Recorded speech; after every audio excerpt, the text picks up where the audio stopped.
Guys, welcome to the show today. I've got an exciting guest, Sean McGrann from Due North. Sean, I appreciate you taking the opportunity to come and spend some time with us today. Absolutely, Neil. Glad to be a part of the show and look forward to our Yeah, conversation. great. Hey, so tell us a little bit about you. We'll jump into you first and then chat about the Due North brand, but you are relatively new to the industry? Very new to the industry and very new to Due North. Started at the beginning of Yep. 2025. I replaced the original founder of the Minus 40 business.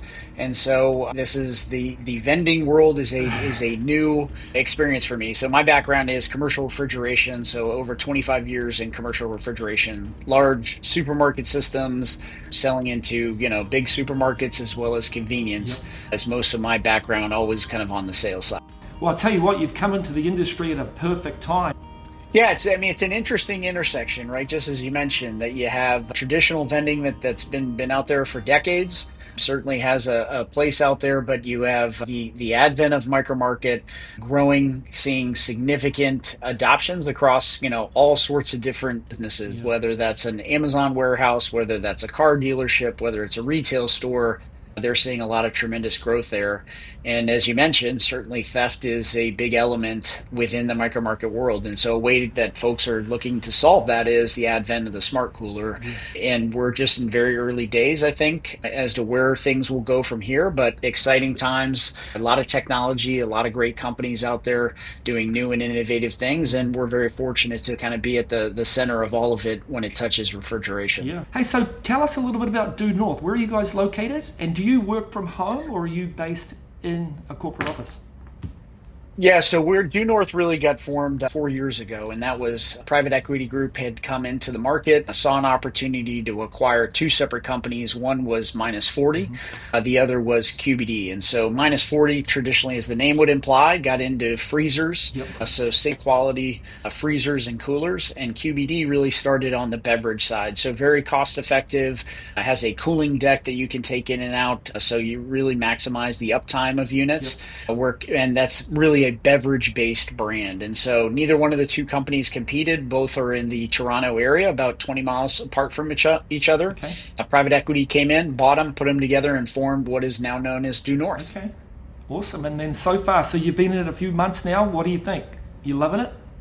Yeah, it's exciting. I mean, it's a very entrepreneurial Yep. company. The way we look at development, we look at partnering with customers. I mean, we have some very, very strong relationships and participate in a lot of markets. Beyond the vending world, we do a lot with the pet industry, certainly micro market.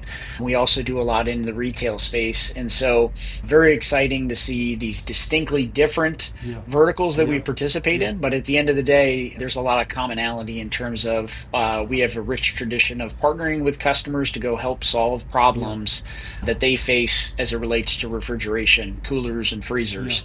And so both organizations, historically, whether that's QBD or Minus 40, I think did a really nice job. And we've gone ahead and carried that torch forward and continued to drive innovation, but more importantly, working with customers to partner on developing solutions to help them maximize, their opportunities out in the Yep. marketplace. I love that. Now we talked. I saw a merger pop up.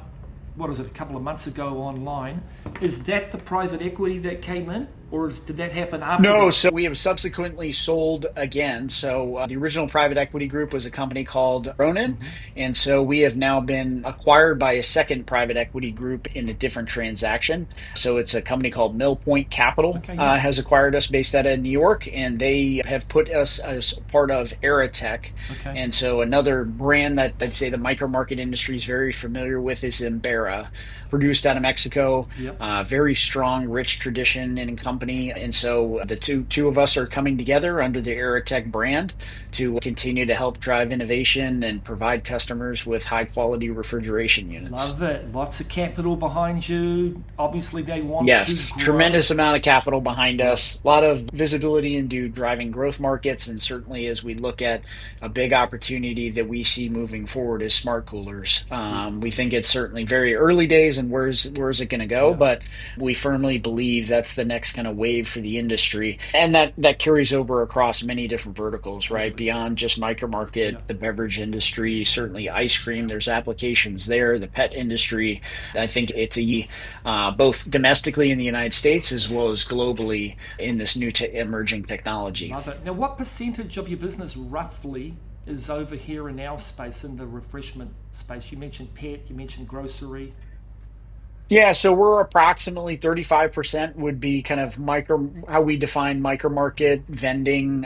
We obviously don't produce traditional vending Right. units, but our units going into kind of micro Yeah. market, replacing some pre-existing Yeah. vending is roughly about 35% of our Okay. business. And then you see some big growth opportunities out of it. Obviously, our industry over the years has moved from traditional vending machines all the way over to micro markets. And now with that theft in the micro markets growing to a number, everyone's looking at another thing, and that smart cooler is coming right in the middle. So it sounds like a great timing for you guys. Yeah, I mean, it certainly is solving a big problem that the industry is facing as it relates to theft. But I think beyond that, I think it's a better customer I experience. agree. I think, depending on who you talk to throughout the industry, when you're looking at a smart cooler versus traditional vending, there's a sales increase, 20-30% lift. Mm-hmm. So I mean that's a big change, right? It's a more pleasant experience, more dynamic experience, certainly something in line of what folks are used to today, Yeah. right? You have younger and younger generations getting involved and have higher expectations of the engagement that they have with Yeah. technology,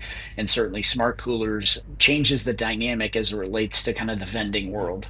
Yep. Love that. And now tell us a little bit about your relationship with your coolers and the technology. Yeah, so years ago when we started to see technology come into the space, the idea of smart coolers, there's a lot of different technologies, whether that's camera vision, whether that's weight and scales, whether that's RFID, and I think there certainly is a place for all those applications.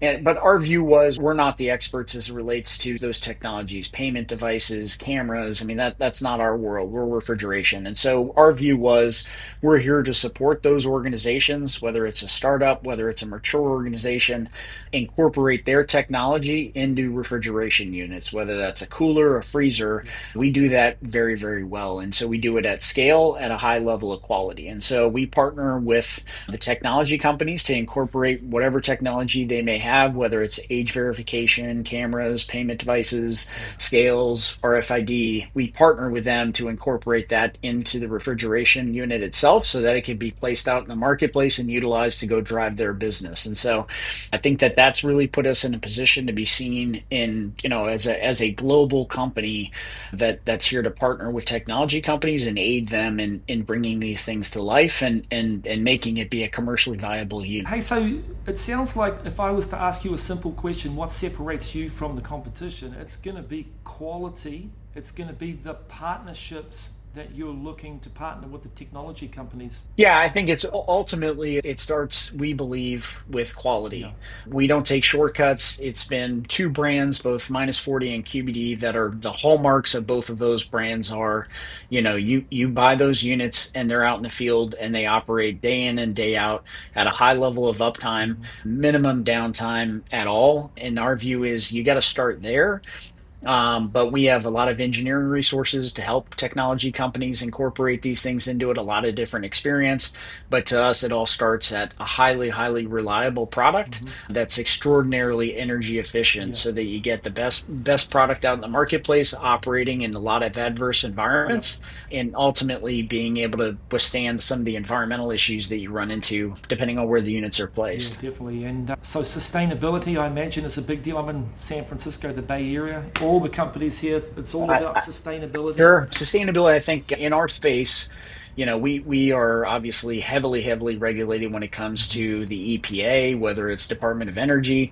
And so there's certainly standards within the industry that we have to adhere Yep. to. But many, many years ago, our organization saw an opportunity to really drive natural refrigerants. So, 0 to 1 GWP, global warming potential. Yep. And so we're all natural refrigerants. We're our R290, so propane units, and we've been this for over past 8 years. All all of our lighting is LED lighting, so highly energy efficient, highly reliable products. Yeah. But sustainability certainly is a key component of our strategy as we move Yeah. forward. But the reality is it's got to perform in the environment. It's great to be a highly sustainable product, Yeah. but it's got to work at the Totally end of the right. Yeah. day. And we balance both of those to ensure that at the end of the day, it's a highly reliable product operating out in the Yeah. field. Sounds good. How do you guys go to market? Do you have a direct sales force, or are you going in through distributors? We do. So we have a direct sales force, and basically we look at each vertical market. Mm-hmm. So whether that's the pet industry, whether it's the ice cream industry, beverage, micro market, technology, we look at those all as kind of independent markets with different needs and different, certainly customer Yeah. bases, and we reach those on a direct basis. Got it. So we've got a direct sales team. We've got certainly lots of different relationships throughout the various channels, Yeah. but by vast majority of our sales are on a direct basis, whether that's a brand, a retailer, a technology company. We're working one-on-one directly with them. Yep. And are you out and about as well, visiting the big guys all around? Absolutely. Yeah. So I spend a lot of my time, obviously in our factories and working with our internal teams. But the reality is, to me, my role being the chief commercial officer is really being the face of the sales organization to our customer base and hearing, what issues are out there, what problems do we got to work on, where do we need to realign our resources to ensure that, we're doing the right things for customers. And to me, that happens sitting face to face with a customer rather than being in the four walls of one of our buildings. Totally agree. Hey, so geopolitically, we've got a bunch of crazy things going on right now. What do you see the next 10 years looking like? Yeah, I mean, I think the reality is obviously it's things are changing at a faster pace than ever before, and that's only going to increase, right? And so whether it's the advent of AI and what AI is going to do and transform, job markets, industries at large, globally, domestically.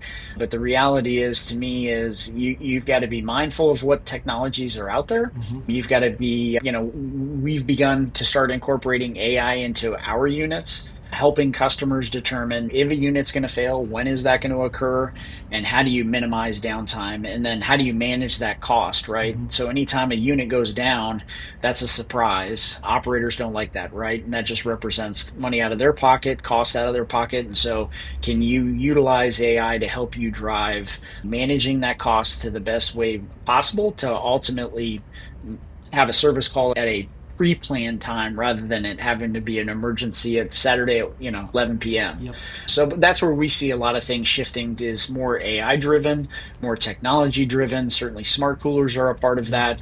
As you have more and more younger generations getting into the workforce, the expectation is that that stuff's there, right? It's not just a nice to have, it's a must have for a lot of them. And so we certainly see a place for smart units in break rooms as well as airports, in many different mediums. I think you're going to see more and more smart technology out there, especially as it relates to servicing both the public as well as employee break room.